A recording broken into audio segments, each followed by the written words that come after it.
Welcome, newcomers and true believers alike. This is the countdown to Doomsday, an MCU watch along podcast packed to the brim with thrills and chills, twists and turns, and more supervillains than you can shake a pair of purple pants at. I'm your host, Jake, and I'm joined, as always, by my gamma irradiated co host, Sammy from Monsters Up North, and I'm from Nerdy Up North. Welcome. Welcome, welcome. Hi, everyone. We're in it for week 2. Yeah, we did it. We We didn't did just it! we didn't just lie and create a podcast and then just get bored of it straight away. And then just go, do you know what? This maybe wasn't a good idea. Oh, after we watched the Hulk, the Incredible Hulk, did we decide that? I just keep thinking to myself, if we can get through this one, we can Yeah. get through anything. The ramp gets more fun, I feel like, after this. Yeah. I'm looking forward to it, but for now, we're gonna travel right back to June 2008. Ooh. And the incredible Hulk. Yes. I wanted to quickly just mention that the Hulk having a weird, it needs the Incredible part in because we had an Ang Lee Hulk movie before that. Yes, we did. Well, before we get into this, I feel like the disclaimer should be set. Oh yeah, maybe in case we're mean to anyone. I think I'm gonna be. Sure. Everything discussed in today's episode is our opinions and our opinions alone. If you'd like to discuss anything from today's episode, please come and join us on the Facebook page, the Discord, our Discord, or the comment section where we can have an open discussion. But what we won't have is anyone coming for us and telling us our opinions are wrong. We can all agree to disagree in nerdism, fandom. That's what I say, fandom. So let's keep it fun, keep it kind, and keep the toxic behavior out of nerdism. That's where the nerdism comes in. Wow. I say this every week, 2 times a week, and still get it wrong. It's probably because I've also got an intro now, so I probably took you off your game. No, not at all. Right, 2008. Yes, you are right. There is the Ang Lee. Yeah, which I didn't watch, just to clarify. No, we watched The Incredible Hulk. Anth was like, are you not going to watch the Ang Lee version? And I went, that's not what it is, though. This is Countdown to Doomsday, and we're doing the MCU watch along.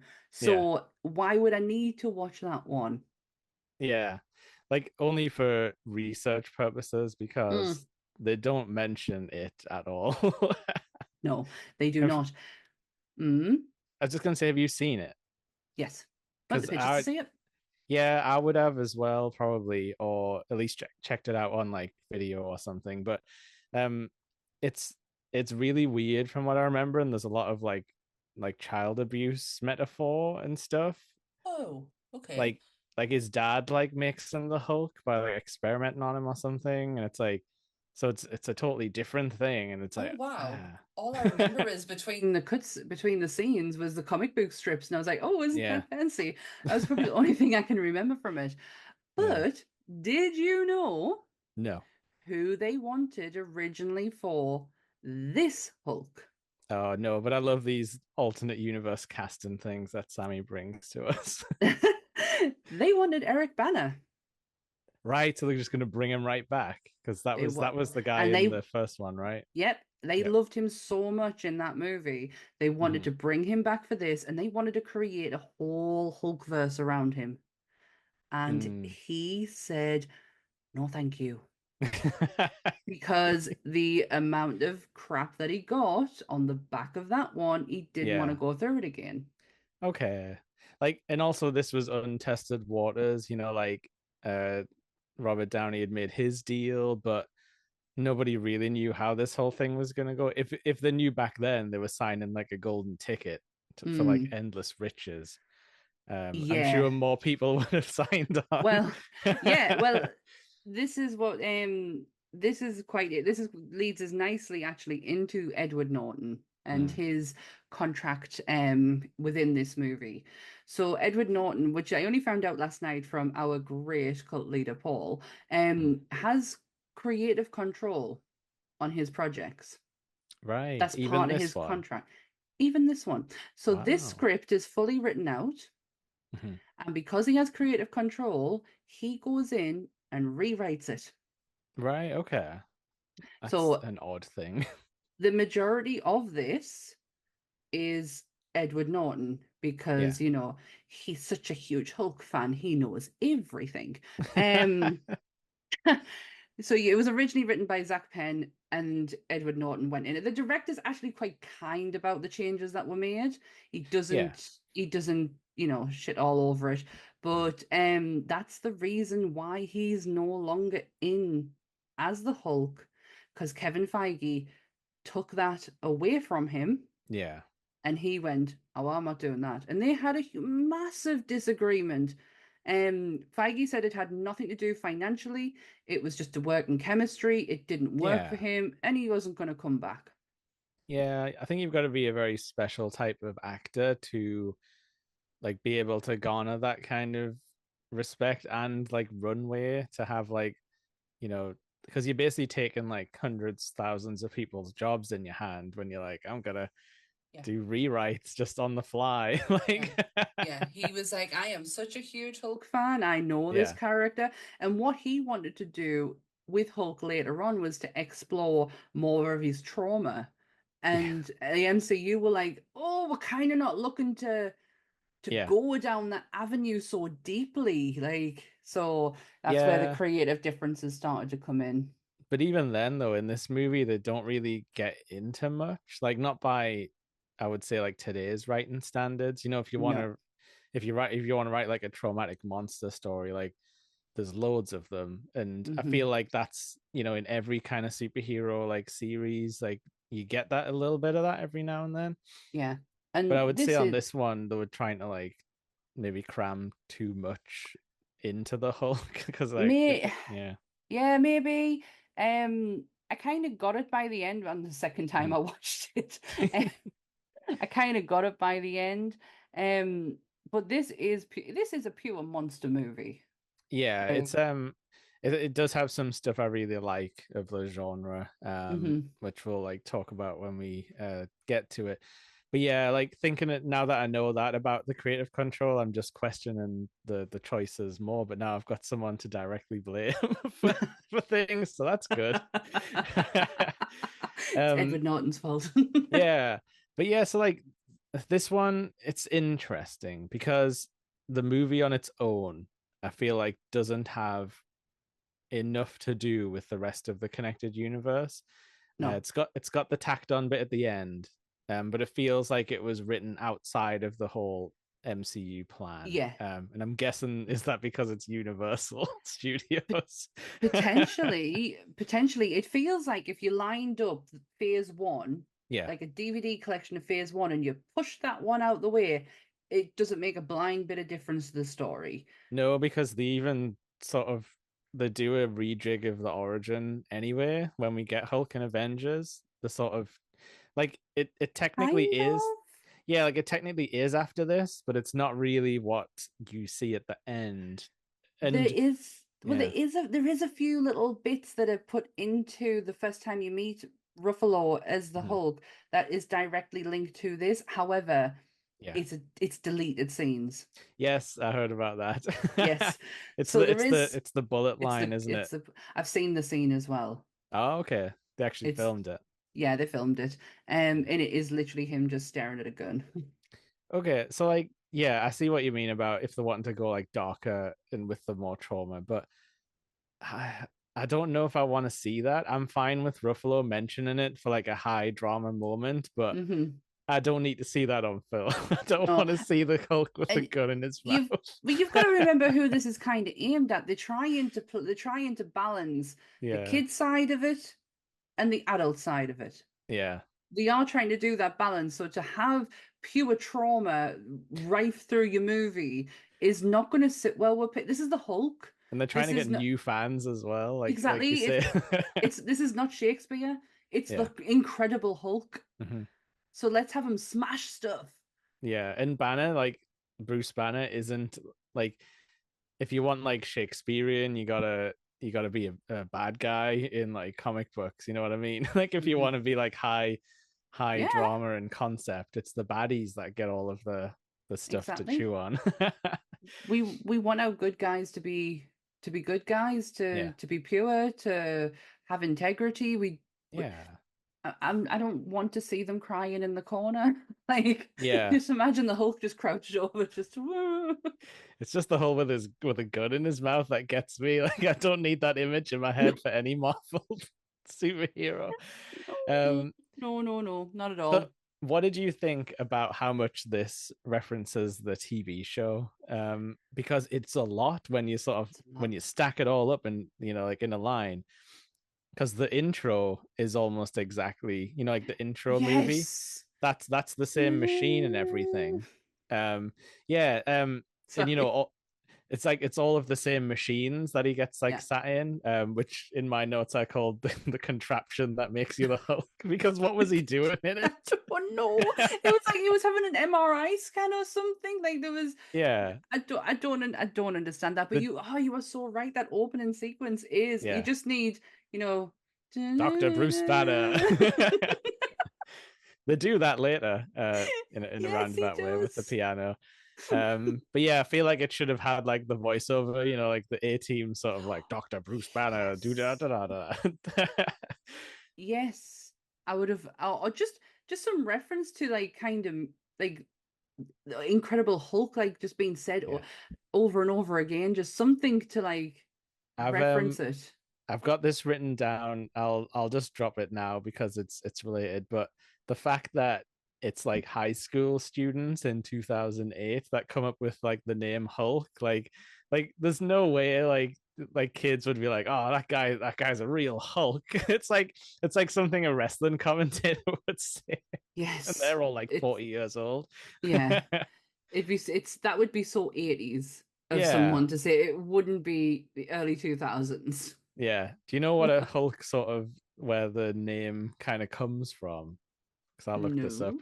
because I looked it up because I was like, "There's like, why would kids say that? Like, there was nothing on TV. Like, Hulk Hogan is named after the Hulk, so you can't say it was like a reference to Hulk Hogan." But no, it's apparently it's like a big like emptied out like ship. Like if like a warship would be like stripped of all of its like components and they just leave the shell. That's like a Hulk. Is it? So it is like a big thing, which makes sense. But yeah, kids wouldn't, like kids with early smartphone camera phones I'm wouldn't say 41 and I didn't know that. that. So, No, I didn't until I looked it up. But it's something Stanley Leibovitz would have known about, like that kind of. Oh, he's a real Goga. He's a real Hulk. oh, oh, bless Stan the man. It is, Yeah, as of recording, it mm, is his 6th anniversary of his death. I know. And How it's like sad. he's so he's entrenched in these movies, like literally. Obviously, it's like characters and storylines that he worked on back in the day, but also with him being in every movie up until a point, and then yeah, Mm, it's just it's one of those. We didn't mean to record today, but we no. changed it and then found out it was Stanley's sort of death day. Is that what you Yeah. say? I don't know. See, I don't normally do the whole, and weird for me, I don't Yeah, normally do the whole celebrating of it's normally a birthday because I yeah, always remember his birthday is December 28th. yeah, I don't know why I remember that, but I do. yeah. And let's be fair, he lived 96 Mhm. years old. Oh yeah, Lived a long time and lived probably one of the most best lives yeah. like anyone could ever have had. And like say what you will about him like being a harsh businessman and stuff, but I genuinely think he loved these characters because he was Yeah. always like in their corner and stuff. Like when you hear the stories about how he wrote storylines and he's like, oh no, like I think the Hulk should do this, and it's like like he's genuinely interested in the characters. He's not just writing anything. Yeah, he normally gets put in the same category as Bob Kane, Yeah. um, especially with the way of how things were handled, Mhm. with the co-creators that he had. I never saw something where Stan wasn't saying me and Jack Kirby, me and Yeah. Steve Ditto. Like he would say the names. But it's not like Bob who just completely pushed Bill Finger out and was like, "No, you've got Yeah. nothing to do with this," even though he created him. I, Sorry, I this is wonder if it's important. just from like the business side of things that we would never see. Exactly. I wonder if he just had the ear of this, like the money man, and That's that it. was probably why. Yeah, I mean, I remember when he passed, and I'd put a post up. I Mhm. actually read it back while I was because I was looking for my post after I found out that he passed away, and it was like Yeah, I'm sitting here reading Chris Claremont X-Men, watching Ant-Man yeah. in the background, being the Marvel girl that I am, and then find out that he's passed away, and it's like you can say what you want about him, and there's a lot of things that you would be completely right on, but Mhm, you can't get away or get around the impact that this man had mhm. on comic books. You And can't. he never stopped working to make us happy, Mhm. whether or not it always hit. He was at least trying. Yeah, And yeah, like if he lost some friends along the way, maybe it was just maybe they would have never worked out, even if there wasn't business involved and things. yeah, But yeah, yeah. it's just But one of yeah, those things. We don't know him personally, but we obviously know his characters a lot, and they uh-huh. mean a lot to a lot of nerds. And this is one of them. Yeah, because Hulk. he wanted a giant green guy with a Three Stooges haircut. I don't. He's so ugly, the Hulk in Oh, this movie. it's We've got to talk so about it. bad. It's so bad. And I don't like I understand like it's the whole it has to be Edward Norton's face to like because they do it with Ruffalo, Yeah, he but pulls it it off though. but it works. Uh-huh. This is just the hairs off Oh yeah. the veins. Oh Like, oh, he's yeah. so veiny. It's like weird. Like they've tried to be realistic in that, how could we add more muscles to a human? Well, they would have to be like on top of the other muscles and go like the other way. It's just like, It's no, I too don't care much. about that actually. No, Just I don't. No, me make him neither. a And I giant man. I feel like they made him smaller. So I He's know tiny. in this one, I don't know about Ruffalo's because I didn't read about that, but certainly in Yeah. this one, he doesn't grow when he gets angrier and angrier. Do you know how the Hulk would No. grow? He Yeah. doesn't, and it feels like he isn't as big and hulking as you would expect him to be. When he stands next to Betty Ross, there's not that much difference. Yeah, which is fine for certain moments. Like it obviously, I guess it goes back to what we were saying. It does humanize him a bit more. Hmm. Because I did like some of those elements, but when it's time to fight and smash some buildings up, you don't want like just a double-sized man. You want No, something a little and bit like larger than life. Yeah. there's kind of no proportion to him either. Like his Do you think it arms, changes like, yeah, yeah, like scene to scene? I guess like, yeah. yeah, I guess I didn't really notice, but I don't know what it's like working on a CGI heavy movie. Like, is the like is the rules about how it looks, and yeah, This like does this it is change with perspective, or are they actually moving the one model? It's very that's a good confusing. question actually because these are fully CGI, Yeah. whereas Ruffalo is green suited up, like or gray Okay. suited up. Yeah, Yeah, so that is Ruffalo is the performance. It's not taken over by a computer. that probably explains why it's like a lot better. But Hmm. yeah, we were just sort of we were working it out at this stage because even Tobey Maguire's Spider-Man was full CGI at points, like when he Right. lands sometimes from like swings and stuff. Yeah, I have to remember we're still in 2008. Yeah. Yeah, but obviously, they could have done motion capture. I'm pretty sure that was one of the first things that people tried, like for Well, CG stuff, like isn't faces it the especially. well, isn't it the one thing Andy Serkis kind of brought out of Lord of the Rings is Yeah, the motion acting and he kind of created the technology for that and then took it into other studios, which is how yeah. that's how I believe anyway. I could be I suppose completely wrong. it probably takes a lot more work, like having someone on set. Obviously Andy Serkis is like just an amazingly talented man who he probably made it a lot easier for Peter Jackson, like because he was so good. Yeah. Um, Like not only will I play this person, I'm gonna then yeah, find the technology to be able for you to like create the yeah, character on top of me. I'm gonna do yeah. that for you, Peter Jackson. And he even made like a video game called like helped make a video game called like Enslaved Odyssey to the West. And I think he Hmm. taught them a lot about facial capture and stuff. So yeah, good. It's good guy. And Yeah, he'll he show is. he'll show up later. He most certainly Spoilers. will. I've got two other people for alternative cast. Yeah. One of them, I completely forgot I wrote this down. Would have been perfect to put in earlier, but another person who was considered for Bruce Banner Yeah. before Edward Norton was David Duchovny. Oh, okay. See, like, yes, I could see that because, but only because in my mind he doesn't get angry very often. So I think No. it would be a good like juxtaposition. I recently watched, when I say recently, this was last year when We did, was it last year when we did? Yeah, last year when we did Pet Cemetery, and we Yeah. watched the prequel, which was Bloodline. Yes. Brilliant film. And he's in that, and that's the first time I looked at him outside of X-Files and went, "Oh shit, you can actually act." Oh, he's excellent. But yeah, I don't think he gets much of a chance. So like, I'm Mm-mm. sure he would have been great on this because I it's feel like he his would have. it's his exact kind of thing that he ends up in, like weird like shows because he was in Twin Peaks as well. So he's definitely got a flair for like the weird side of things. Yeah, and the other alternative cast Member, Yeah. and this is for Blonsky. All right. Aye. I would have loved this so much because I love this person with all my heart, and I am so sad he is no longer with us anymore. Yeah. Ray Stevens. Oh Stevenson. hell yeah. Yeah, The Ray Punisher. Stevenson. Yes.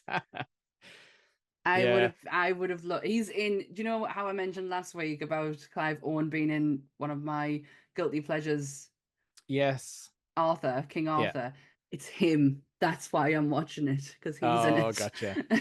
Yeah, he's consistently excellent, even if he's in like a bad script environment. He's still really watchable. So he doesn't get the role. Obviously, it goes Mm. to him, Tim Roth. But he does, and I didn't know this. Mhm. He plays Volstagg in Thor. Oh, right. I didn't know that. Yeah, now that you say that, with like the extra makeup and like Yeah, facial hair and stuff, I can see it. yeah. I All was right. very shocked. I was like, what? We'll see him later as well, then I guess. Very, Um, very soon. but yeah, let's get into the movie. So yeah, Yeah, like we say, it starts off with a very quick montage of Hulk becoming Hulk, smashing up the lab, knocking Betsy, is it? Betsy, Betty. knocking Betty. her against the, smashed through all the TV screens. Then Thaddeus Thunderbolt Ross is That like, no, with his name. like bloody hand, because I guess he knocked him about as well. That Um, name. he lives up to it because he's a right bastard in this. He is. And do you know what? Because it's so. This is something that I never normally when I'm doing an MCU watch. I'm not Yeah, watching this film. So when we get to see Thaddeus later on, I'm like, yeah, yeah, I forget how much of a dick he was in this one because he does. yeah, He kind of like toes the line a little bit later on, and he has some form of sympathy and yeah. empathy in him. Is he actually gone until Civil War after Hmm. this? Right. Yeah. Yeah. Because that I remember that being a pretty cool moment when he just shows up with the Sokovia And it's like, Accords. oh my God. Um, we were talking, me and Ant were talking about the casting of um General Ross, because obviously where William Hurt passed away, Yes. so which is why what is happening now is happening now. Yeah. And Ant was like, do you know these kind of characters, these aged characters, could they not do like a younger casting and just age them up? And I was like, well, they Oh, probably didn't anticipate like him dying. yeah. But I do see what you mean. They did it Yeah. perfectly with Max von Sydow in The Exorcist in the 70s. He was a young man playing an older man. Yeah. Like they could do that. I think like the only problem with that is it then cuts off jobs for like people like Harrison Yeah. Ford when Yeah. Yeah. he's like, oh No, well, you're I'm right. still I'm still an employed actor, but oh, you I don't think need me anymore. I think he was like kind of looking at it because William Hurt has passed away. And I was like, well, Yeah. but Or like, yeah, get again, someone who looks a bit more like him with a, yeah. because he's got a very like thin head profile, doesn't he? Like a very square, like sort of imposing, sharp Yeah. featured man. Not I mustache, man. That cookie duster. bloody hell. I can understand that. I can Actually understand the change with Harrison Ford. I Yeah. do actually get it Oh yeah. It's to a fine by degree. me. Yeah, I don't particularly care. That you could do it with any one of the characters and go, okay, so when apart from Tony, I don't think you could ever do that with Tony. But any other No. one, I'd be like, yeah, okay, that's fine by me. I think like Harrison Ford it's been a long time since he's played a right bastard, and I think he's going to do good with it. That's your word tonight, isn't it? Right, bastard. Have you been watching Sharp? No, but that is we are from that area of the UK. Bastard. I do have Yorkshire family. Right, so yeah, like it blows right past all this, which I was a little bit surprised. I was like, we get no origin effectively. It's all the Hulk stuff is done. He's ran away, and you've got this very like 24 style digital counter of like how many days since a Hulk incident. There's also like brief talk of like some hikers going missing and stuff like that, as if he's been like accidentally murdering people while he's been hulking about. I mean, I hope not. Yeah, especially considering the go to great lengths to stop him murdering later on. But so yeah, he's working in this like Brazilian bottling plant, doing his little thing with his little, I'm gonna fix the switch for you, Mr. Foreman. He's like, don't put me on the books, because he's in hiding. What did you think about the sort of Brazilian favela like setting? Because it's not very Hulk, what I would think of in my mind, because like my mind is like Hulk, it's like super science, like big battles in the city, that kind of thing. I understand it to a degree, because this has probably helped because of when we first meet the next Hulk, he's in India because he needs to chill out a bit. Yeah. So yeah, there's that part with his like martial arts instructor doing the weird tummy thing. No, that's a yoga technique. Yeah. The breathing exercises. Not so much that it's the diaphragm. Your breathing is everything. How you breathe is how you control everything about you. Yeah. So I can understand that part, but to put him there, I get it, because he's trying to figure out how to control this. Yeah. But he, in Hulk's eyes at this point, he has hurt the love of his life. Like, yeah, he doesn't know if she's alive, really, I guess. He doesn't. General Ross, he doesn't care. It's Betty who he cares about. And he now has to figure out a way of either controlling this, curing this, something in order to, because he blames Hulk. Doesn't blame himself. He blames Hulk. So there's no guilt on his part at the moment. Yeah. He's been able to compartmentalize that and say that goes to the Green Man. Yeah, it's interesting because Hulk is talked about, like in the next set of movies, Hulk is talked about like he's a character, like he's part of the world.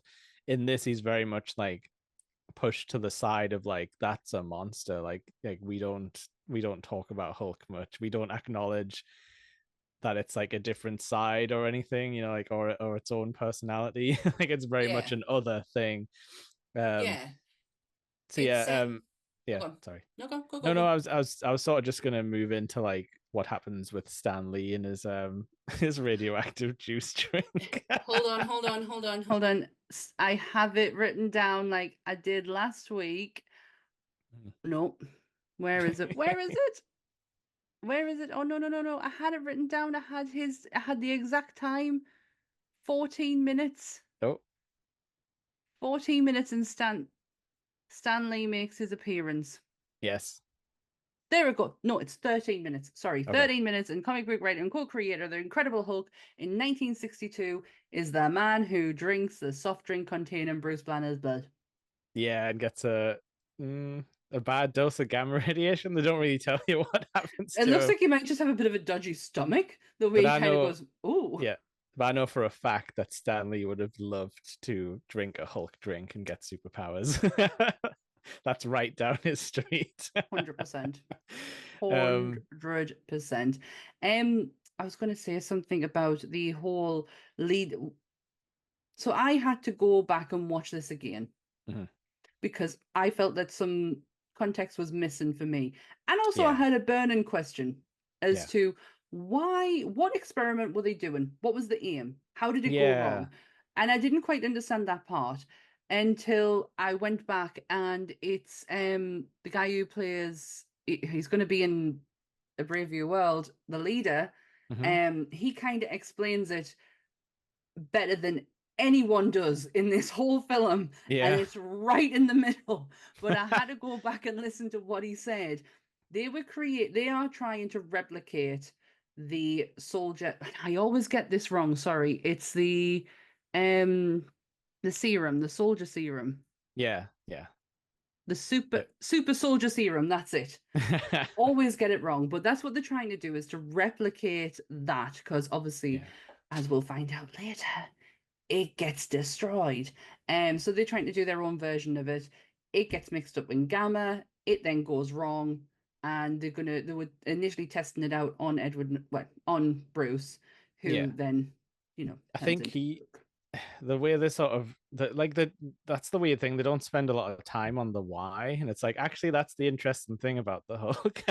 But the sort of the brush it off and mention like, oh, he thought he was working on like radiation resistance. So like what in his mind he thought he was testing something to increase his resistance to radiation. To possibly, what application that would have, I do not know. Like, I don't know, but it kind of makes for an interesting conversation, because with this oh, for God's sake, why can't I say this? The super soldier serum. That kind of makes you that it all depends on the person inside who gets it. That's what the original one was. Yeah, that's what he said, didn't he? He said, it basically brings out you. It's not brings out the best version of you. Yeah. Or it could bring out the complete worst version of you. Yeah. So Hulk is, along with the gamma radiation, the best version of Bruce Banner. Is that what they're saying? Like, I don't get it. If it's mixed with the soldier serum, help me out, Jake. No, I think it's like what happened is they've been trying to recreate it in a different way, like to use radiation alone to like activate the effects, make a superhuman.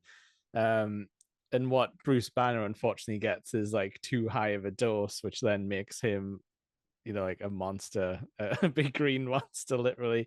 It just confused us when they were mixing the idea of this. It doesn't confuse me later with Blonsky. Yeah. That is actually quite straightforward. It's and it's more Bruce. And it's weird how they paint, and I guess it's like to this day, based on what we've seen of like new trailers and stuff. It's weird that Ross is like obsessed with the super soldier like stuff, because he gets his little vial of like, Steve Rogers runoff, like, whatever. Because that's always interesting. They're like, oh, no one can ever figure it out again. Like it was like a fluke that the scientist did. But did you notice his name was on the little like freeze tank thing that they had? No. Like the doctor, I can't remember the name off the top of my head. Like Dr. like Reichstag or something like that. That's like one of the aliases that the doctor, from the first Avenger movie uses. Oh, right. Okay. I didn't notice that. So I think what they give Blonsky is some version of that, but I think it's always this. They love doing this in Marvel, like, oh, we tried to recreate the the Steve Rogers juice, and it's gone bad, or it's not as good. Did you see that? I think I may be jumping ahead in the movie, but the effect that it had, just the serum alone on Blonsky, is not what I would expect.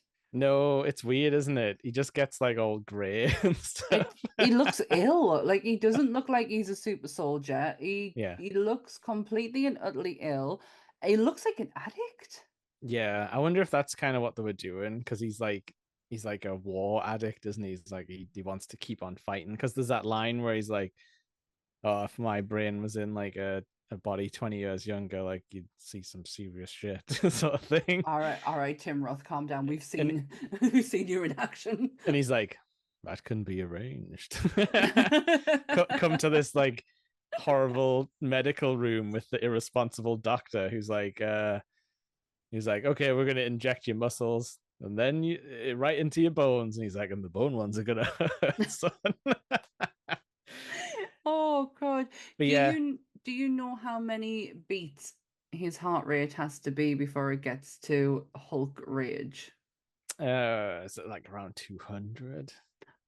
It's exactly 200. Oh yeah, because we've got that annoying beeping going on through the movie, which I can definitely tell was added after the fact because none of the actors react to it at all. Yeah, that is for any normal human being, that is very dangerous territory. Yeah. I have actually seen that on a heart monitor before, and I'm not joking, it's very scary. Yeah. Not myself.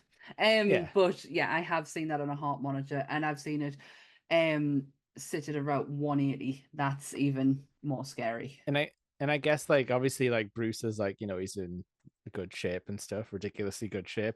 So I guess like the what we're sort of led to believe is that the sort of the gamma radiation thing he's got, the mutation, is making him like hyper quick to anger. Mm-hmm. Because like obviously he's in scary situations because he gets bullied at work because he's a science dork. So he has to have a bully. And he doesn't really know the language, so he's like, you wouldn't like me Oh, when I'm hungry and stuff like that. it's my favorite line when he's Trying to say you wouldn't like me when I'm hungry, and he's Yeah. like, say again, when I'm hungry. But then later on he says it like in English and the guy's like, oh, you wouldn't like me when I'm angry either. But that's when the Hulk comes out, isn't it? Because he gets like chased all over the city because Yeah. the traces blood back to the bottling plant, and then all the army comes in to try and get him. Ross is determined. He's horrible, isn't he? When he's just like Mhm. he's just like, take the shot, and there's like another guy showing up, and he's like, that's the same guy. Get out of there. They don't listen to him though, because later on he's like, he had someone else show up. That's the strongest, sexiest man I've ever seen. like like Blonsky's got this real like weird thing, and also Mr. Blue as well. They've got this weird like obsession with him being like beautiful. Yeah. Like later on, they're just like, he was godlike. He was godlike. Oh, crikey. Yeah, I like can't it's like if he's like Blonsky, the baddie's got like a proper like power fetish, which leads him to take too many super Yeah. juice. Well, he takes it after. So when he leaves Brazil, he comes Yeah. back to America. And that's Yeah. when he ends up at the pizza shop, isn't it? He like Hulk like jumps him, I guess, to like a different part of the continent. And then he like hitchhikes back, doesn't he? Like he's gets on the chicken wagon and stuff, and he's got no Yeah. clothes, and he's just like get some begging money. Yeah. Yeah, because he's just got his oversized ripped pants, so he has to beg for some money. You see him buy the clothes. That's Well, kind of oh yeah. yeah. I think like they spend a little bit too much time on like things like that. I don't really There's like. a I don't few need. scenes. Yeah, I don't need to see him like buying clothes. Like I don't need an explanation for how he found like a new shirt or whatever. Yeah, it's the fact that he picks up one pair of trousers and goes like that, and then he's like, anything bigger, and then it's another. Oh, and then Okay, I get he it. holds it up to that person's ass like The for no cheeky reason. bitch! I would I have know. smacked him one. And then he would have hooked out. I know, then I'd be doomed. I think my rage might have like been worse than his. My Yeah, goodness, what a dick. I know. That's Yeah, Norton and though. He wrote that himself. that's it though. That's about half of the stuff you can't like. Yeah, You don't know who you're pinpointing it onto. Is it really bad writing or is it just a really yeah. bad rewrite? I You know what though? It's not terrible writing. It's just No, it's the middle of the water. I would say like it's just yeah. like me. Yeah, you're right. But So yeah, he manages to get from Brazil he does. to America. He goes right back to a town where loads of people know him immediately. He goes into one pizza shop that he knows his ex-girlfriend knows very well because she clearly Yeah. knew the owner when she walked in. And turns out she goes after hours as well to surprise the shop owner. The shop owner who is Oh, it's Stanley's Pizza, isn't it? Who's yeah. I believe he is the original actor from the 70s TV show as well for David Banner, the more heterosexually named David Banner. He's not actually. Oh, is he not? Is he one No. of the scientists or something? Paul Soules, he portrayed Stanley Lieber in this movie. Stanley Yes. Lieber is the real name of Stan Lee. Yes. He provides the voice for Bruce Banner and the Hulk in the 1966 animated series, and later went on to provide the voice of Spider-Man Peter Parker in Spider-Man in 1967.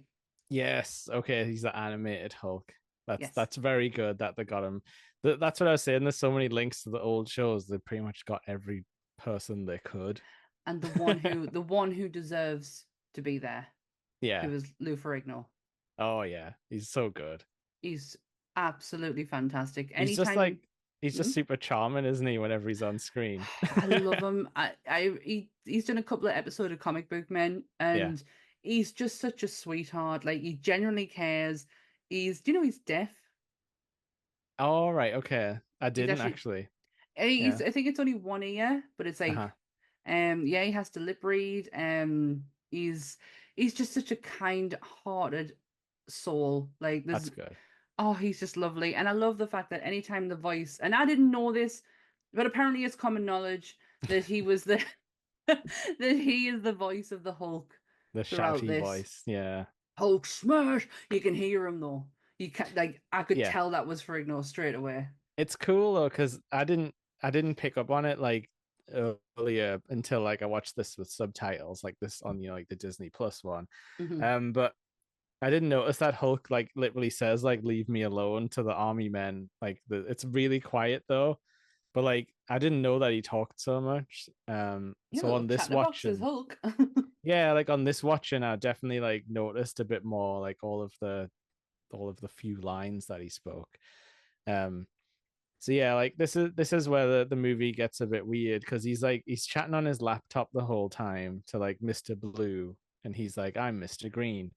And they're trying to like negotiate a cure, and he's like, "Oh, I can't help you, I need more data." So then he's like going back like, "I can't get it." So like this is why he's gone back to his old university to try like one last time to see if he can get a thumb drive out of there. That's right. But when he bumps into at the pizza place, when he finally sees Betty and she's on a date with someone, the great Ty Burrell, who is in fucking Phil Dunphy. Yes, we are watching Modern Family at the moment, and I've been watching some too. Jake, it just makes my heart, like, I smile every time we watch that. Coincidence? Not sure if it is or not, but the episode we watched the other night was the one that Edward Norton was in, where he played the other member of Spandau Ballet. And he came and did a private sitting at Phil's house.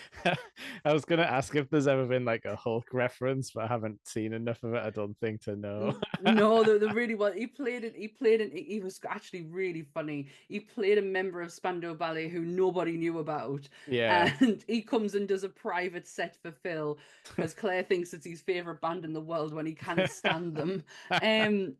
But Ty Burrell plays, I can't remember his actual character's name. No, I was just calling him Phil the whole time. Yeah, me too. But he is actually Doc Samson. Right, okay. Who I had to go and do a bit of a dive on, because Anthony knew exactly who he was and all that. So I had to go and have a look. Green hair, normal looking person, green hair. I think I dare want to say his power comes from his hair, but I could be completely reading that wrong. That's what Samson, the biblical Samson's deal was. Was it? He chopped his hair and he lost his power. Yeah. Well, I might not be reading it wrong, but that's the only reference to it. And I didn't expect the reaction from Phil to General Ross. Like, she's like, oh, she's gonna go after him and she's gonna take care of him. Like, he was so understanding of that relationship. I was like, if I was in I'd be pissed. He's a shrink. She's dating a therapist, apparently. But then I was like, but it's Phil Dunphy. Of course, he's going to be like an utter sweetheart. I'm not surprised he isn't trying to do magic tricks or something. Yeah, it's just weird. I'm not sure about dating your therapist, but I suppose Betty's had a rough go with it. Yeah.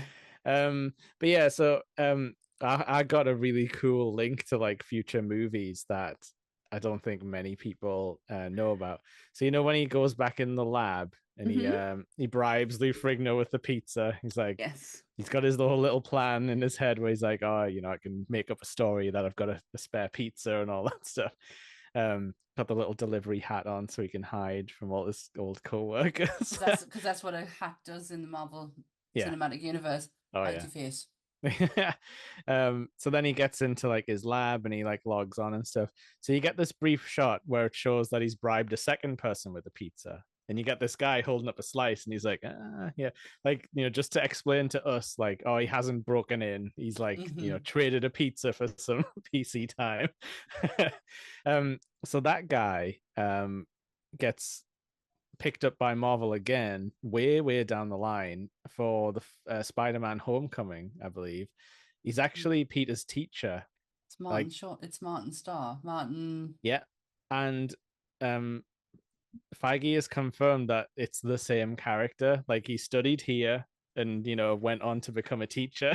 So like, that's a really cool link. he's we don't know, we know him by a different name in my house. Yeah, because we were big massive Judge Apatow fans back in the day. He is in Knocked Up and he played the shoe bomber. Yes. Okay. Yep. I remember that character. Yeah. So we've known him for a very long time. And I read it. Yeah. I couldn't see it. I just thought it was really cool how it's technically a little bit of a cheeky retcon, because I think they just hired him and then they're like, hang on, you were in this Universal movie. How about we just say it's the same and guy? And it's Sony, so it's fine. Oh god, yeah, it gets even messier. But he finds out his files are gone, all my files gone. This is when he goes back to the pizza and he's like, hey Stanley, I couldn't get the like, whoops, my girlfriend's here. It's the backing away from the door, very slowly walking away, and he hides behind a dumpster just so he doesn't have to talk to her. She is one of those characters who I love. Liv Tyler. She's not utilized enough in this film for my liking. No. But it's the Bruce. Yeah. Every like, we don't have to say people's name all the time. No, I do quite like, before that happens, I do quite like the shot where she kind of like leans around Phil Dunphy while he's like chatting away and stuff, and like everything else goes out of focus. I like what they do there. But then it's a bit silly because it's like, no, she can't see me. I must hide in the alleyway. Don't look at me. Yeah. And then, this part's weird, right? Because they all meet up and stuff. He wanders off on the road. She just like drives after him and catches him immediately. So there was probably no point in him running away. Then they have like a weird awkward night where they lie in separate beds and think about each other and chat about stuff. But she has the files because she saved them. She's got her own little thumb drive. Very important. So now he can send it on to Mr. Blue, who can hopefully try and figure out how to fix it. Because he wanted the exact, numbers of gamma rays that he got. And so, like, this is the part where it all kicks off again. And when you're watching this, it doesn't make sense as to how they find him. Like at the university. The university, But it is explained that Phil Dunphy dobbed him in. Apparently, but he does regret it afterwards, as you've said. He's when he meets Thunderbolt, and he's like, "Oh, I should not have told this guy anything." he figures out. Yeah, he figures out General Ross straight away, doesn't he? There's a lot of people who put General Ross in his place in this film. Yeah, he's not hiding that he's horrible, like represent like no redeeming sort of qualities as a man. He's nasty. Like he mean. He does care about not letting Betty die, like but he definitely puts her in harm's way also at the same time. And it's like he's only protecting her because it's his, like he feels ownership. That's exactly what I was thinking of. It's got nothing to do with anything else. That's his property. Yeah, that's his like perfect daughter who's like super scientist and all that stuff. Bring Betty Ross back. So yeah, it's odd that she's missing considering she's alive. So many opportunities to have her back. And if this is a continuation, then Bruce would never get over this woman. If this is an accurate portrayal of what that man is like. Especially with the whole Age of Ultron thing with him and Black Widow. No way. Then would never, ever. When you watch this, knowing that, it actually makes it really creepy later on that stuff happens. Yeah. For so many other reasons, but yeah. Yeah. But like, what do you think? This is the first time we see the Hulk transformation in full daylight, because they hid it in the shadows. They did very like monster movie before, didn't they? Yeah, they kind of, well, they had to. Yeah. But yeah, you see it fully on. What I particularly like is the eye change first. Yes, they do focus on the eyes immediately, don't they? It's like the flashing green, like immediate neon eyes. I do like it because the eyes is their eyes. It's Edward Norton's eyes. So I do like that transformation. But then it actually transforms into what we get, and then I'm like, oh. The little short man. But what I do like, just to go back to when you first, because the two canisters get thrown in. Oh yeah, it gets gassed. Yeah, that is probably one of the most cinematic moments in this film. Is that right there? You've got all these huge fights that go on, but there's nothing more cinematic than that anticipation of that filtering out, and you then getting to see him. Yeah, because unfortunately, when he like flies through the air, it doesn't look very good by today's standards of CGI. Like there's like slow-mo as well, isn't there, when he jumps? So this is what really bugs Anth about this film is the jumping. Yeah, because Hulk can jump. Yeah, because like taking his stride, just whoo go. Yeah, people don't realize that like in the old animated shows in the comics, like he jumps like like multiple miles long distances. That's how he gets around. They didn't do it with Ruffalo. No, they did do it in Ang Lee's though. Yeah. It's one of his defining features, because in a world where heroes can fly around, like the Hulk has to be able to catch up. Yeah.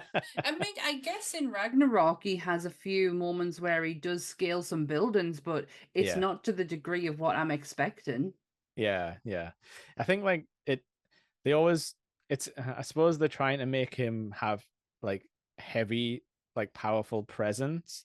And I suppose the giant leap is like a more light sort of way of moving. They want him to be very like destructive, because he like plows through cars and like, stuff's constantly knocked over. So I guess they were kind of going for like, this guy is just like a concentrated ball of muscle. Like he's not very agile at all. He just kind of runs through things. What I did appreciate was lots of real like cars being driven around, because you can see them rocking all over the place, doing jumps and stuff. Yeah, it makes the action a lot more exciting when you're like, oh, that's just real things driving around. Yeah, real life is happening around while this like extraordinary thing is right in front of them. Yeah. I love Blonsky getting battered into a tree. With his wiggly arms. But that is a Hulk movement though. That is gone. Yeah, because it doesn't even show you the impact, because like, oh, it's too gross to look at. Like he just lands in a tree. Yeah, he just gets kicked in a tree. Yeah. Again, he doesn't match up to Hulk. He is nothing. Why he is so angry at him, I don't know. Yeah, he even gets it in his face. He's very emasculated by him, isn't he? Like immediately, he's like, "Oh, It's almost like, why did that happen to you and not me?" Yes.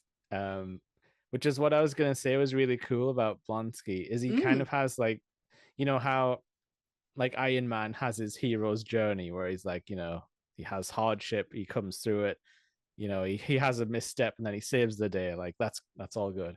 Yeah. Blonsky has like the opposite one, where like, well, he has like an evil version of the hero's journey, where he's not the hero, but he gets beaten and he comes back, with upgrades, and he gets beaten again and he comes back. So it's almost as if they're being like, oh, Bruce is the monster, but he's the good monster in the story, and like Blonsky is like the evil hero's journey. it's interesting how they kind of reverse it, because like they're like, oh, we've already done Bruce's origin, like that's out the way. So I like instead, we that. get Abomination's origin story throughout But this movie. the anti The anti-verse of it, like the Yeah, anti-hero. yeah, for He's not sure. even a hero. Because like this is the part where he kind of starts freaking out Ross, isn't it? When he's like, nah, oh, he's in traction. He's got all the horrible stuff stuck in his joints and all that stuff. Oh. And then he gets up off the bed, like, Blonsky's up to something. It's like, what does he want now? He's like, ask him yourself, type of thing. he's already like sitting up, being like, yeah, I'm ready for round 3. Jesus Christ. This is where things get a little hazy for me After this, but I can't remember what comes next. Oh, he steals Betty, so now we get the King Kong. All right, now we get the King Kong part, where the sat on the like mountain cave, in That's the right. rain. Which is directly out of King Kong, if anyone doesn't know. The interviews I watched from the director he loves monster movies. Yeah. King Kong especially. Yeah. So I did quite like this, because it is very like humanizing of Hulk, but it's like it is very like cutesy. Like, he's like angry at the thunderstorm because it's like scaring him. And she's like, it's just rain and sort of thing. And he like throws the rock at the thunderstorm when it makes him, that's and like right. howls at the moon and stuff. Well, how he roars at the moon. I like all of that. And I like when she kind of brings him inside, and then like she tells him to like sit down. He sort of like slumps down a bit, but then he like does that mirroring thing where he sees how she's sitting, and he kind of puts his arms there. I did quite like that, like as a kind of like, oh well, she's the only thing that kind of calms the Hulk down. And that is Betty's role. Yeah. Like, unfortunately for Betty, that is her role, is he will only listen to her. Yeah. At the end of the movie, it's proven, because he doesn't listen to anyone else but her. Yeah, and I think like she realizes that you can't call him, like, he doesn't like being called Bruce. Like whenever someone says, because he's like, not Bruce. Yeah, whenever someone says Bruce, he kind of goes like type of thing, and gets. Yeah. So she kind of just stops using a name, and I think that's quite a quite smart writing. She's very clever to accommodate the other guy. Yeah, which I like though, because like in superhero movies, they try and ground it and stuff, and they're like, well, real people would ask questions about this, and it's like, yeah, I kind of want the characters to be accepting, because that's the universe they're in. So just exactly. She knows to a degree what's going on. She knows the science as well. Yeah, Betty's not stupid. Betty's incredibly intelligent. Yeah. So it works in her favor when she is communicating with the other guy. Yeah. With Hulk. Yeah. Yeah, this is the purple pants moment, isn't it? Yeah, because they get on a road trip, go to the motel. He tries to tell her like how to avoid the government, where he's like, no credit cards and all that stuff. But yeah, so this is our like little jab at the old comic costumes, because they love to do that back in these times, where she throws him the stretchy pants, and he's like, I'll take my chances. The pants that he picks up initially is the grey ones. I know that I'm skipping ahead, but this is one of the comic book recommendations, is Grey Hulk. Yeah. Hulk was grey for quite a period of time. Yeah, Grey Hulk's scary. I don't like him. Untrustworthy. So bad I was vibes. Like, but I was like, is that kind of like the grey trousers? Am I really being too deep about this? That the grey trousers, like the kind of representing of the Grey Hulk, and then you've got the purple ones, which is the traditional color of Hulk's trousers, or does the grey mean absolutely nothing? I don't know. It's an interesting one, because it probably is in everyone's mind, the different colors of the Hulk, but they haven't dipped into it yet, but they're gonna soon. But no, I think it was just like that Wolverine line where he's like, would you prefer purple spandex, like that kind of thing. I think it was just one of those like all these silly comic books, and like, I don't think the Hulk was wearing his purple back then. He probably just had like jean shorts. Yeah, like grey trousers or whatever. Like, scientist pants.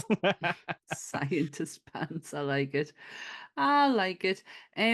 Once Oh, they this is leave. also when they do the whole like, oh, they can't have sex because Oh, you'll that's turn into right. the Hulk. It's like Can't it's get too like friggin' excited. it's like friggin' Buffy and Angel. Oh God, it's that awkward moment. It's like you can't just a little, and he's like, no. Again, though, remember when you were saying you didn't want Edward Norton like telling us about Hulk trauma? Yep. Like, I don't really want to know what he's doing in the bedroom either. Like, if I'm honest. Well, they do delve into it in Age of Ultron because he does, go on about the fact that he can't have kids and such like Yeah, that. And because there'd be but that's enough. gamma. But that's enough. That's Yeah. okay. That's okay. I don't need to physically see it being played out. No, That smooching. I'm getting yeah. too excited. And you can hear his watch going. It's really annoying, that beeping. Like, they really shouldn't have done it. Like, it's just it's like when my dehumidifier goes off after it's full. The Yeah. beep, it goes on. The beeping for it goes on longer than it necessarily needs to. Yeah. But then you get the joy of seeing how much water's collected. Quite a bit. Quite a bit. So, yeah, okay. sorry. I was just gonna kind of move on because Yeah. this is where it gets a bit like, travel around the world in 2 days or whatever. Been around the world and Yeah, you can't find his gamma blood. But yeah, this is where we meet Mr. Blue, who's a big creep. who you're gonna get to know a little bit better in A Brave New World. I can't believe he's coming back as like the leader. The leader. I know this because Anth was like, I says I need to go back to this bit because this guy he gives a brilliant explanation on on everything. So I'm gonna go back to there and then watch to the end. And he went, oh, that's the leader. And I went, leader of what? And he went, no, that's just his name, the leader. And I was like, because so I thought he was called anything. Because I thought he was called Mastermind. And like that because of his head at the end. Yeah, and when I googled like the Hulk Mastermind, it brings up the Wikipedia page for the leader. So I'm not the only one. Right. But yeah, so he's a massive creep immediately. He's just like, oh, Mr. Blue, Mr. Green, I'm finally meeting you. So like immediate bad vibes. But Betty and Bruce are just like, oh, can we come to your apartment laboratory? We don't know this, but I guess they have been communicating with each other. But he could have had the army waiting behind the door for all they knew. It could. It's called Dr. Samuel Stearns. Yes, which is the official comic book name. So the super fans would be like, leader. Yeah, and he's there to tell Bruce that he actually might have an antidote. Yes. So again, very monster movie like. We get the whole like strapped to the chair, like let's induce monsterism with the electric shock treatment. It's like reverse Frankenstein. Yeah, he is. And so yeah, like they've got him hooked up. The maker, I'll give them credit. They don't try and like inject him after he's hulked, because like you wouldn't get anything through the green skin. No, that's just breaking straight away. They've got him hooked up already, I guess. There's like pipes in there. And he puts the blue juice inside of him, the blue Powerade. Yeah. Where it's like, 80%. Or was it like 14%? I don't know. It's got like something. It's got something written on the side like that. And it stops it. He turns back into Bruce, and they're like, I don't know if this is just a one-time deal, but he's like, either way, this is like our first step to like reversing it completely. Yeah. And then he's like, because like it failed on all the other test samples, and they're like, what do you mean test samples? And he's like, oh, well, you only gave me a little bit of blood, so I had to synthesize an entire room full of it. Yeah, and this is where he's like, well, that's going to have to all get destroyed. And I don't remember how, but the army is on the trail of them. I can't remember how they get picked up. One of them's going to have a tag on them because they seem to just be picked up all the time. Oh, no, hang on. They do explain this one. They put Mr. Green and Mr. Blue in the SHIELD database because they found his emails at some point. Oh. So so they have like a trigger. If anyone uses those like words in like messages, it'll trigger the Shield database, and Right, then ping right. back. Okay, okay.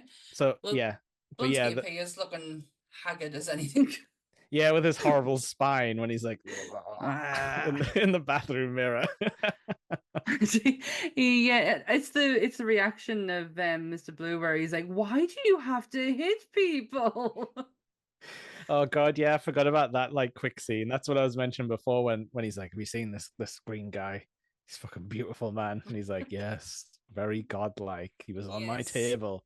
And then he's like, "Can you give me that?" And he's like, "You kind of already seem like you got something inside of you." And he's And just he's like, and then he kind of goes, If I was to mix the two, it would be an abomination. yeah, yeah, says it right into the camera, doesn't he? Like literally, might as well be looking into your soul while he's saying it. But then And it, he kind of like goes off it, and he's like, "I didn't say I wasn't on board." yeah, he's like, put the yeah, he like lifts him up by his throat, doesn't he? Like right into the air, and he's like, I'll still do it. Like, hang on I a sec. never said I wasn't in, but I didn't want to do this. You know what? You know what's Mhm. weird about this? Because we always say like, oh, they're kind of embarrassed of the comic book history. And on one hand, they're going full in, like super science, mutants Yeah, and monsters. I love it. It's perfect. Like yeah. they waste no time in being like, let's ramp up the mutants here. But how he's like, oh, it could be an abomination. I think like if you're gonna call that character Abomination from in future movies, Mm. you kind of have to have Blonsky be like, I kind of like that, like or something like Like that. some nod to it, like Yeah, that's my name. yeah, because like, why would he carry this forward unless that Yeah. scientist told everyone like, oh, that's Abomination type of thing? I don't like the transformation from Blonsky to Abomination. It's when his ankle bones snap. Oh yeah, he's got that like reverse like dog leg. Uh, no, I don't Yeah, like it. But then then all that's taken away when you get to actually see him and the actual abomination that your yeah. eyes are inflicted with. Yeah, he's ugly. It's so what did the honest trailer guy said? You'll never see him again until Justice League, and it's Oh god, yeah. That it looks Doomsday exactly like was he looks Doomsday like was worse.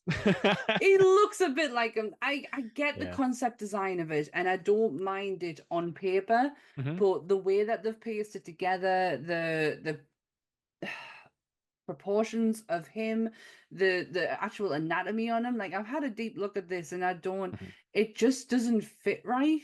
To me, it's the face. Like the mouth just isn't like, it's like he's got a tiny, like a small face on a giant body. Like And it's like, I get it. They probably wanted to have like a human-ish face still, because like yeah, he has voice lines after this. there's got to be some resemblance there, but what I don't get is like his rib cage is on the outside, like there's bones and all sorts breaking out here, there, and everywhere. Yeah. He has to change back at some point. Yeah, apparently, but they don't paint it that way. Like it kind of seems like it's a permanent transformation as far It's as we're aware. it's almost, and we know that's not the case if Yeah, we because skip he's years and years down the line. yeah. Um, but it's almost like it's a suit for him and Hmm. not him himself. Yeah, like But it looks more like it would have grown around him rather than Yes, yeah. uh-huh. Okay. I don't get the whole whole thing, if you're gonna have like rib cages split open, like Mhm. do it. Yeah, Like do like it if you want it to be a thing, yeah. go full thing. Or full thing. Have it feels sloppy. That's the best word to Yeah. describe it. If it really feels sloppy.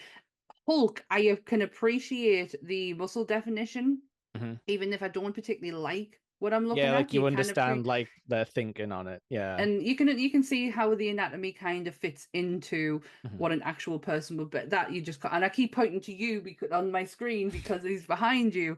It's not a good look. Yeah, I'm loving this deep monster breakdown, by the way, because I love to talk about monsters as well. And I think like it's because they basically are trying to make him like this is like a super Hulk, but it's weird because he has too many voice lines as well for my liking. Like it's he's not scary because he doesn't shut up.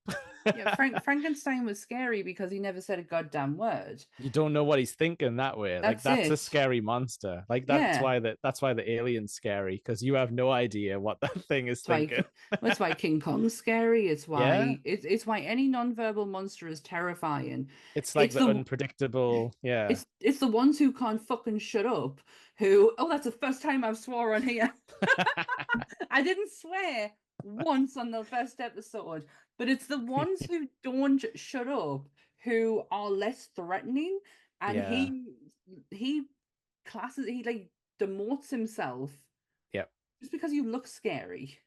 Like it doesn't mean yeah, that you are threatening, and the you talking constantly takes that threat away. It's like, oh, shut up. yeah. And I've loved your take about like how the anatomy doesn't make sense. And now that I'm thinking about it, I'm like the sort of the fish fins.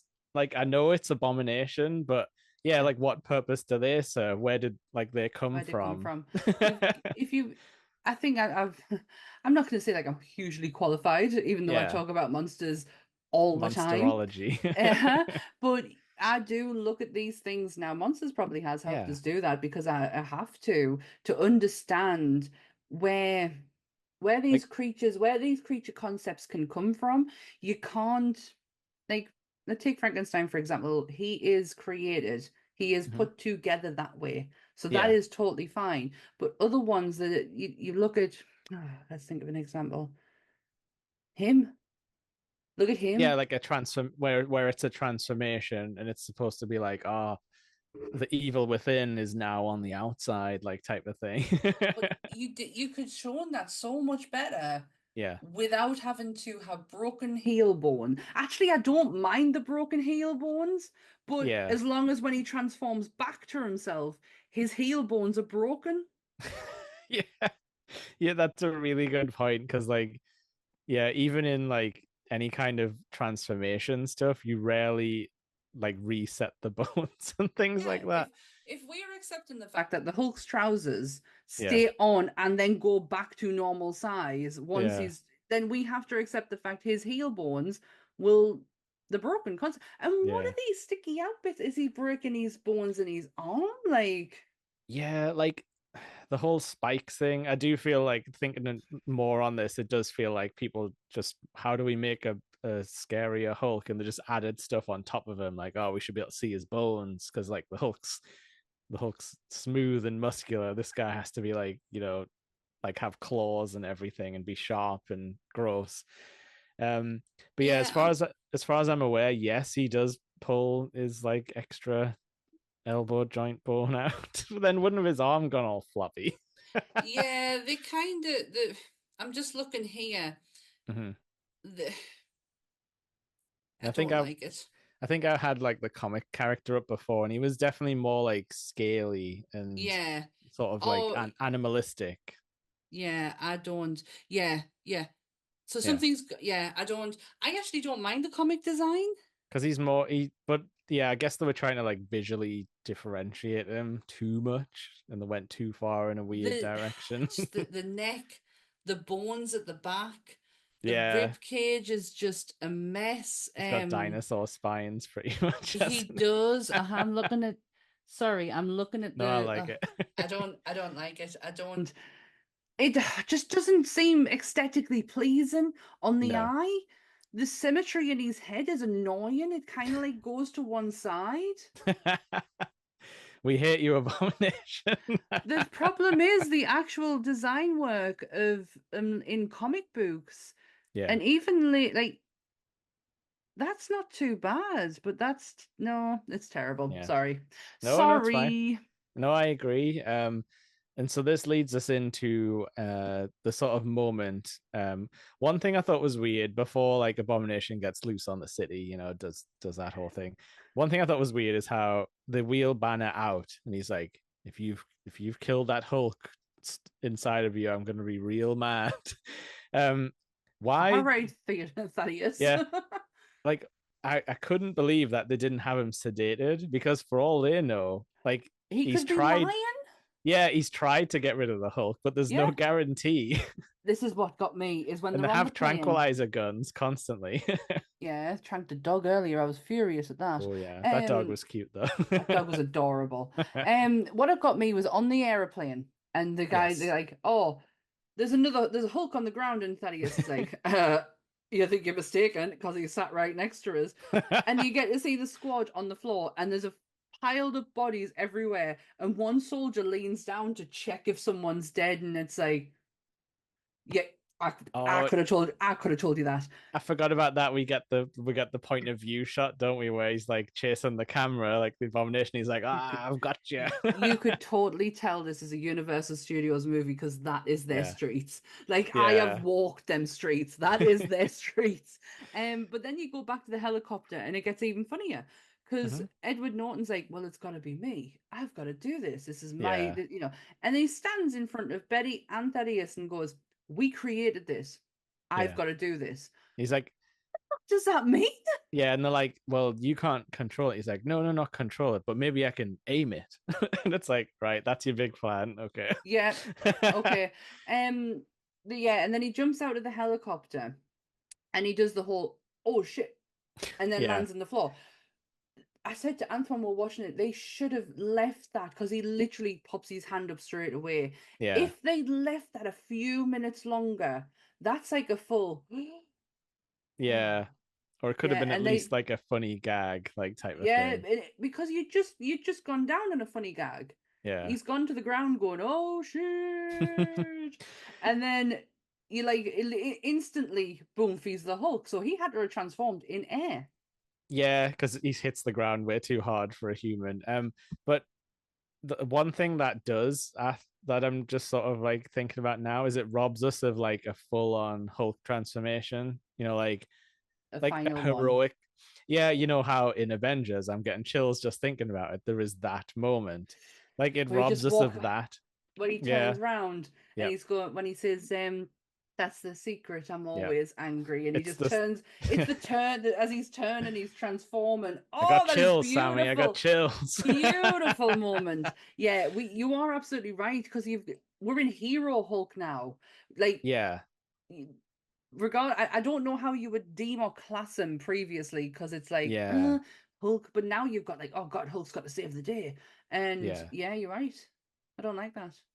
So Even I'm though I glad never that thought about it until now. no, yeah, but I'm glad they've gone a different direction now, where it's a much more like a Hulk who's like in the action. He's not like just reacting to the action, Yeah. if that makes sense. But No, yeah. yeah, so yeah, then we just get a big CGI slap fest, with not with yeah, with not really much to write home about.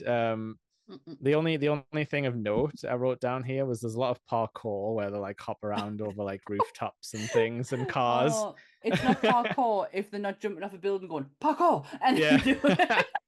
Because they run at each other a lot, don't they? Where they're like, Yeah. "Oh, I'm gonna sprint towards you."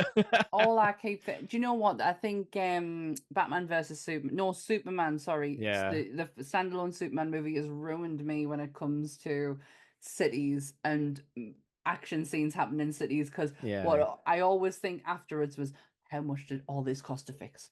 How much Yeah, did all this yeah. all the insurance, all the people's deaths, there's going to be wrongful death lawsuits out everywhere. How long is it going to take them to get all these people's jobs back because you've wrecked their buildings? I hate that that's where my brain goes to when you see scenes of this nature.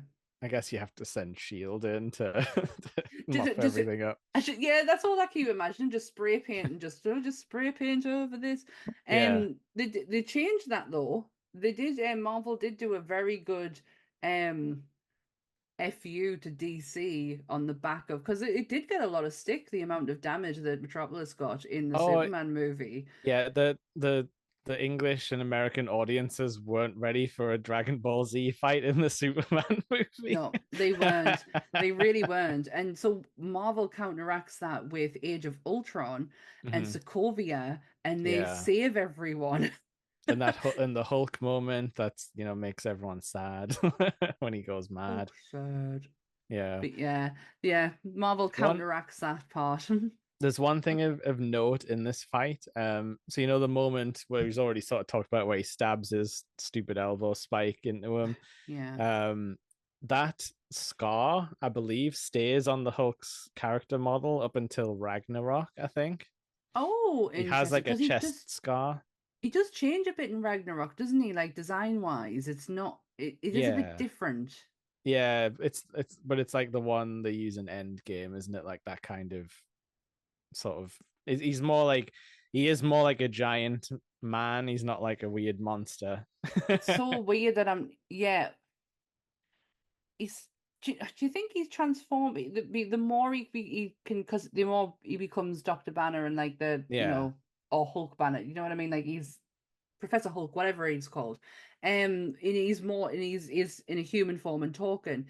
Does the design change from there to there just because of the fact that he's like the human side's being reflected more in Hulk? I know what I'm saying in my head. I just No, don't think yeah, it's no, coming out right. that makes sense. I mean, they never outright say it because that's one thing to mention as well. Like Hulk, because of the whole Universal Studios thing, has had like the least development of any of the superheroes.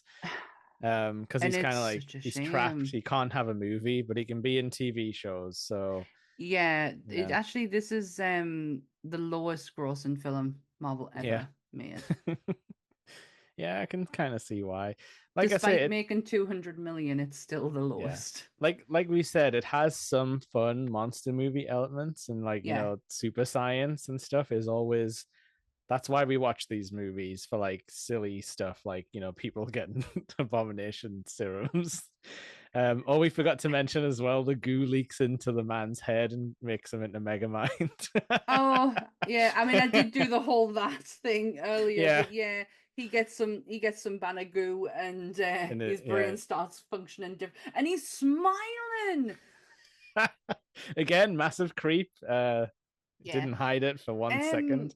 I think he's the guy who plays the Rorschach kind of character in the Watchmen TV show. I think that's him. I think I heard about that. Yeah, the guy in the weird It's not Rorschach, slidey but man.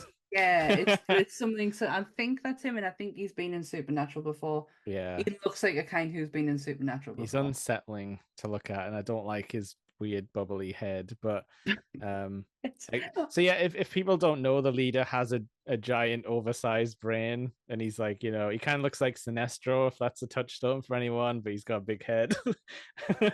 Oh, I hate that I knew what you meant there.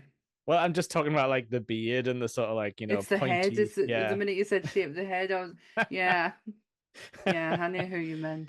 But he's a big Hulk guy. The only thing I remember from the cartoon is he just makes more mutants to try and fight the Hulk. He apparently Oh, tried to overthrow the US government in the comics and then well, died because he stole the Watchers, like I can't remember what it was called, like the Marvel or like the Marvel box or something, and he saw all of the information in the entire universe at once, and it oh killed my him. God. Well, at the end of this, Abomination gets his ass Handed to him by a chain, Oh yeah, that lands on him, and Hulk just decides to pull to where yeah, Betty Ross is like, "No, have some humanity." She doesn't actually shout that, but it does stop him yeah. from killing him, and he just tosses him aside like, ugh. Yeah, I mean, to be fair, I also didn't want the Hulk to choke this guy out with a chain because that's not very heroic either. Well, no, it's not. And He is, Yeah. and this is where he's kind of like in the he's finding his feet on who Yeah. he is, because that's how the movie kind of ends, is with him disappearing back again and seeing him in a meditation state, and then his eyes turn green and he smiles. Yeah, So I it's hate that part. I didn't mind it, but it only makes sense now because of the Avengers movie. I mean, possibly, but I think even then, like, we reset, and like Mark Ruffalo's Bruce is also scared of, the big guy, like at the start at least. Yeah. Yeah, it's Yeah, just he's got what that is signaling is that he's got control over it. it is. It's like sequel setup where it's going to be like, next time I'm going to be the hero of the story and I won't be With scared. with a shitload of trauma mixed in Yeah.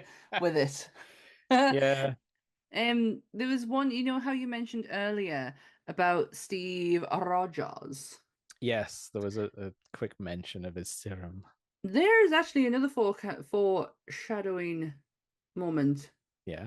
that I wrote down because I Oh, didn't yeah. see it. I had to write it down. There is a portrait of him in Thaddeus's office. Right. I had heard that. It's quite hard to see. Like it's quite blurry, but I don't know if that's just because of like the film at the time, but that's interesting because it's another one, you know how I think we briefly mentioned on Civil War where it's like people thinking that Steve Rogers is a hero, but he would hate them, like if he ever met them in real life, you know? Yeah. Like there's no way Steve would like shake hands with Thunderbolt and be like, nice job, We've seen General.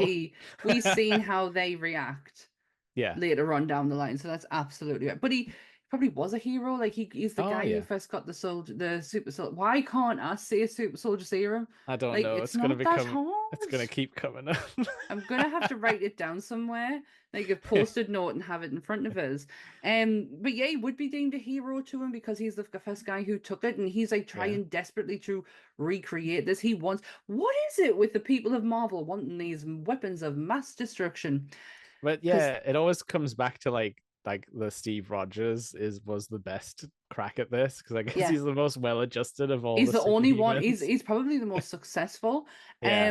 But this leads lovely into the not because it's a lot of people think this has a post-end credit scene. It doesn't. No, it just goes right. It like the movie, Goes right into it. the movie just ends. Like Hulk just runs off, like you said. It's really abrupt, and then the scene just crashes in. Then you see General Ross getting shit-faced, looking very sorry for himself. Yeah, smoking indoors as well, which was interesting. Memories. Those were the days. And then good old now this is a question I asked Ant. Tony Stark walks through the door and tells them about them getting the team together. Yeah.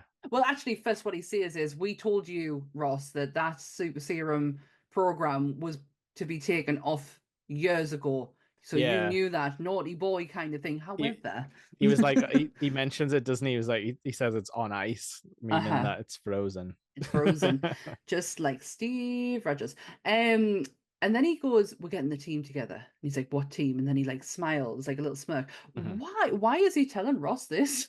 I don't know. I mean, the only link that we have is that those horrible sound machines that they use on the Hulk are Stark tech.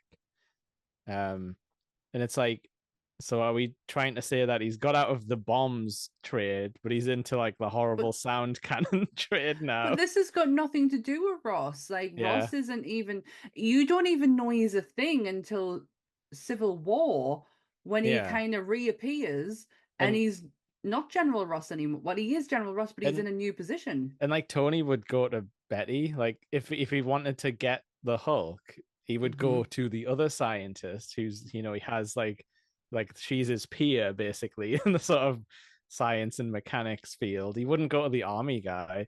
Like other than Rhodes, he doesn't show any like affinity to like, you know, the US military. No, you're absolutely right. Rhodes is probably the only one who he has that with. Yeah. So to go to Ross is just weird. Yeah. But I didn't like it. That's our little quick end credits. Yeah, that's the only end credits you get. But what I do have now is the comics that inspired Incredible Hulk. Oh yeah. Well, can I just talk one deleted scene quickly? I was waiting in case you brought it up. No, go on. So apparently there's a deleted scene where the Hulk ends up in like a snowy environment. I think it might have been the alternate ending. And he like smashes the ice down, and apparently you can see that he releases Captain America from the ice. You're not responsible for that, Norton. No, so that was going to be one of the links, but I think, like we were saying with Iron Man, they cut out a bunch of things that were like a step too far, but they thought about it at some point. Yeah. They were actually going to bring Abomination back as a what do you call him? Bad guy for Age of Ultron. but that idea was cut and scrapped pretty quickly. Yeah, It doesn't fit. not really. Apart from it's like, there's quite a lot of Hulk stuff in that movie. But don't you come and step on my James Spader time. James Where would he Spade go? Would he time. be with that claw guy with Andy Serkis, maybe? I don't know. Don't know. And No, guess what? We're never going to have to find out. No, I gotta wait till Shang-Chi to see him again, I think. Oh, he's in She-Hulk? Yeah, was that not before? Was Shang-Chi not before? It's been a long time since I've seen and Shang-Chi is the only Marvel movie I've seen once. Yeah, and it's like a brief cameo where he's fighting Wong in the superhero fighting ring that they wander through. I know what you mean. Right, comics that inspired the Incredible Hulk. There's actually only two. The Incredible Hulk issue 1, released in May 1962 by Stan Lee and Jack Kirby. It's the first appearance of Bruce Banner, the Hulk, Betsy Ross. Yeah, that's why I was getting confused. Yeah, and Thunderbolt Ross. The second is Tales of Suspense, issue 90, Abomination's Creation. When the army went up against the Hulk and the Incredible Hulk, is it Emil? Am I saying that right? Emil, yeah. Emil Blonsky gained enhanced strength through a variation of super soldier serum. Even then, that wasn't enough, so Blonsky used Banner's blood to become the Abomination, a creature who could fight the Hulk on his level. So they're the two comics that are inspired by the Incredible Hulk. But I do have just a couple of more Hulk comic books if you are interested, like recommendations. The first one being Grey Hulk. Which is just titled Hulk Grey. It's from 2003. It was done by Jeff Loeb. He is a big name within Marvel Comics and comics itself. It's I'm just going to read what I've wrote. So the entire Jeff Loeb and Tim Sale story is told through flashbacks as Bruce Banner discusses these moments of his and Hulk's shared life with his friend and psychiatrist Doc Samson. This method of storytelling successfully puts Banner's voice at the forefront of the series in a way many of the Hulk stories fail to do. The miniseries is drenched in grey, enhancing the somber tone of the entire tale. That sounds cool. Very cool. Next one is the Incredible Hulk issue 377 by Peter David and Dale Keough. And it's Professor Hulk. First introduction into Professor Hulk. Wacky Professor Hulk. And all of the personalities that exist within Bruce's mind. It was interesting when I was reading about it. The next one is Ultimate Wolverine versus Hulk. That's a famous pairing, Hulk versus Wolverine. Yeah, and again, I'm not going to butcher this artist and writer's names by trying to say it, so I apologize. That's okay. But it says there is no shortage of incredible, gruesome fight scenes between the Hulk and any given enemy in Marvel Comics, but the one that has to stand above the rest of them is Wolverine. Yeah, because on paper they don't seem very well matched, but when you realize that Wolverine's sort of invincible and the Hulk is endlessly an endless fighter as long as he's still angry, it gets messy. The last one is the obvious one, which is Planet Hulk. From Incredible Hulk Volume 2, issue 92 to issue 105, which is the main event. It's very good, yeah. Planet Hulk may be one of, if not the most impactful storylines in why can't I talk when I'm like, why can't you say Hulk? Hulk mythos. That's what I was trying to say. It begins with humanity's breaking point when it comes to how long they were willing to tolerate the Hulk, as he is then sent off to a world too far. He is sent off world to a faraway planet by the very heroes that he once thought were his allies. I know, the Illuminati do it to him. But because they're a bunch of dicks, that's why. I blame Namor. Don't you blame Namor? Although Panther was there as well, and Strange and Tony, so I'm pretty sure they're all there. Isn't Black Bolt a part of the Illuminati? I think so. I really like Planet Hulk, and then World War Hulk is very fun as well when he comes back to Earth and he's like, "Hey guys, what was that about? Now I've got a giant axe and some armor." It looks like a he kind Yeah, of this is this yeah is the tie-in with Ragnarok and Sakaar. yes, that's about as close as you get in Yeah. the movies. It's I really like it because you basically lose Bruce Banner because he's like, I need to rely on Hulk to keep me safe. Yeah. And like Hulk's like fighting Banner back. It's like a role reversal where he's like, I can't let you come out because I'm thriving here. Like this planet rules, and I've got like Yeah. a wife and everything. Yeah, I've attempted to read Planet Hulk, but I Mhm. got bored. Probably because I don't really have like a high like passion for Hulk. Then No, it's I mean, I don't want to discount it and say like, women can't enjoy the Hulk, but it is No. very much like a man's fantasy of like, oh, I'm gonna get super strong, like type of thing. I can understand that. Saying that though, Yeah. She-Hulk is I've read She-Hulk's probably one of my favorites. I've read Oh some yeah. amazing, especially the 2015 run that got cancelled abruptly. I might add, halfway through its run, it was a travesty.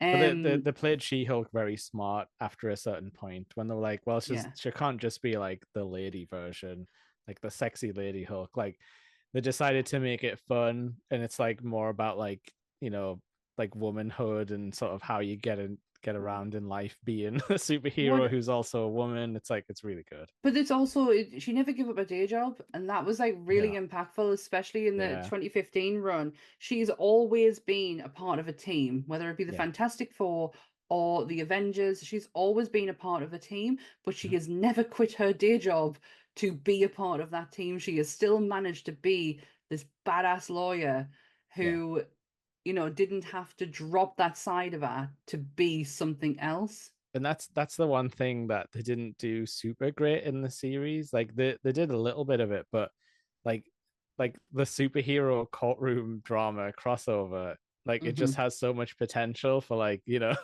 like getting like Dr. Octopus in and be like, okay, what were you Yeah. doing in New York? Like, Yeah, like when you robbed that bank, what was going through your head? So and like one of her clients was Doom.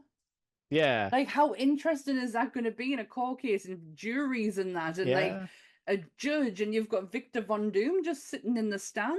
And they never quite got to that level, unfortunately. Like they messed Mm, around a little bit, but they're like, yeah. wait, we want supervillains or superheroes sat in that courtroom, and we want it to be silly, but also like a good like legal Yeah. drama at the same time, a mystery. Yeah. No, the only time I've ever come close to a Hulk being in a main story is Old Man Logan. Okay, which is Uh, very different Hulk Very, vibes. they are very, very different Hulks. One other one that I'll give a quick recommend on, although I didn't finish the run. I think I maybe read 8 issues or something, so I can't tell you it's like amazing, but Indestructible Hulk, which was around the time Superior Spider-Man was going on. Right. It was a Hulk that was full on Bruce Banner, but in the Hulk body, like he'd learned to control it. So it was like going on like science missions and stuff, being like, well, now I can explore this like alien planet because I'm indestructible. So it Yeah. was kind of like a weird like a crossover of like both styles where it's like you get the super science, but then he can also fight the monsters and there's no like change thing. It Okay. was interesting I've though. I've just never been one to go Hulk. Yeah, Pick you him never up. wanted to pick one up. The only reason I picked it Nah. up was because I was really liking Superior Spider-Man at the time, and I was like, well, Indestructible Hulk has just started, so I'll give that a whirl. Do you know that's another one I'm not a big fan of either. Is I Oh, don't I mind him. loved I it. don't mind him being there, Yeah. but again, do you know what? Spider-Man's not for me. Okay. Spider-Man wasn't created for me, and I get that, and I'm Yeah. totally fine with that. Unless you fancy him, but Peter Parker's not very fancy in the comics. Also, he can come across a bit of a child, so Oh yeah, we'll leave that one. but he's just a twerp with a weird square head at the start. Yeah, yeah, he is really, isn't he? I mean, everyone's hideous in the old Marvel drawings, really. Like the original X-Men are all Doctor ugly Strange as isn't. sin. Doctor Okay. Strange is always drawn perfectly. Okay. And he still has the same look today in drawings. Yeah. Yeah. Well, I can't wait for him to show up because I do It's actually gonna- like those movies.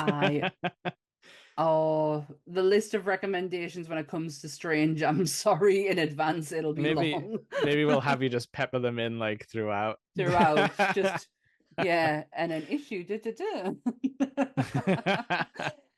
No, Well, I'm here for it though, because like that's the thing that I need a little education on sometimes. Because most of my knowledge comes from cartoon shows, movies, and Wikipedia pages, if I'm honest. mine's Wikipedia. Like, Yeah. not to be ashamed of with that. I tell No, everyone yeah. to go and check Wikipedia. Yeah, exactly. Gives you a full publication history backstory Exactly. for most characters. But yeah, we did it. Did it. We beat It's the Incredible Hulk.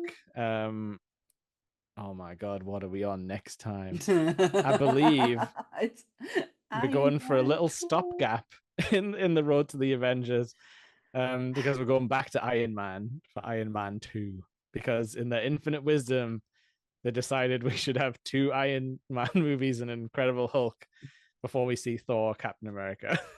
Why couldn't they do Iron Man, Hulk, Yeah. Thor, Iron Man 2? Or stick Captain America in there as well, I think. You have to have Captain America before the Avengers. Okay, yeah, okay. Because it literally is him waking up to be then given his next mission, and his next mission is, and it's like very straight away. Okay, yeah. So you can't have Cap come up too So early. I wonder what 2010 Thor and 2011 Iron Man 2 would have looked like if that timeline changed, you know? One of Probably those movies no I remember different. liking. I don't mind Iron Man 2 actually. I have a lot of love for Mickey Rourke in this Yeah. in that movie. So we're gonna have interesting. a guest for this next one if he can make it. We're gonna Ooh. bring in one of the top grumps, Lee, the famous gravy man of the north. Gravy bath man, I guess. Hopefully by the time we record it, that will be a distant memory. Yeah, that was almost Hulkish. That was an abomination, actually, I should say. Yeah, you're right. We almost created a mutant. So my thinking for bringing him in was he likes an action movie, so it ticks that box. And I feel like you'll appreciate Mickey Rourke as a classic sort of action-y, crime drama man. Yeah, I'm sure. Past. And also Sam Rockwell's in this movie, so like you're gonna Get something out Rockers, of it. Yeah. Mm-hmm. But yeah, like I don't remember much about this movie apart from like the big 2 scenes. So I'd be interested to see what goes around, the actual big action scenes. I'm liking the fact, like, I'm going to be honest, I thought I could skirt around this one because I've seen it before. I haven't just seen it once, I've seen it twice. So basically, I've seen it once. But, and I really thought I could skirt around this one until I was like, I actually need to know things. Because there's a lot that I kind of forgot about and wanted to I had questions, and don't get us wrong, half of them have not been answered, but at least I know that someone was on the same page as us. Yeah, like you weren't missing something. It was like actually something missing from the, Exactly. the plot that confused you. Exactly. So yeah, we'll dig in Iron Man 2. And that'll be in 2 weeks as we keep the schedule. This is us keeping it going, keeping ourselves accountable. And yeah, we've got lots of fun guests and stuff lined up for when we get into future movies, but it'll probably just be us 2 until Avengers happens, because then we got to bring the team in, really, don't we? We've got Lee coming on next week. Next week because it's a sequel, so it doesn't count as an. It doesn't count. Movie. Yeah, we're trying to keep, and I'm really trying to keep Captain America to just us, because I really want to talk to him about him without anyone shitting all over it. Yeah, he knows who he is. We both love America's ass, don't we? I really do, and it's more than that. Yeah, so every 2 weeks, this is going out on YouTube, and And if you are watching, well, if you will be watching on YouTube, because it's the only place that it is, please remember to like the video, share it if you want to, and leave a comment. Let us know what your thoughts are on the Hulk, what your thoughts are on the actual movie. Should the MCU be bringing more Hulk into its movies? Yeah, should they pay the universal tax like they pay the Sony tax and just do it? I mean, they do for that bloody roller coaster. Yeah, exactly. Death machine. But yeah, so that's everything from us. So Sammy, what do I always say about my podcasts? Make mine Marvel. Stand outy, everyone. Bye. Bye.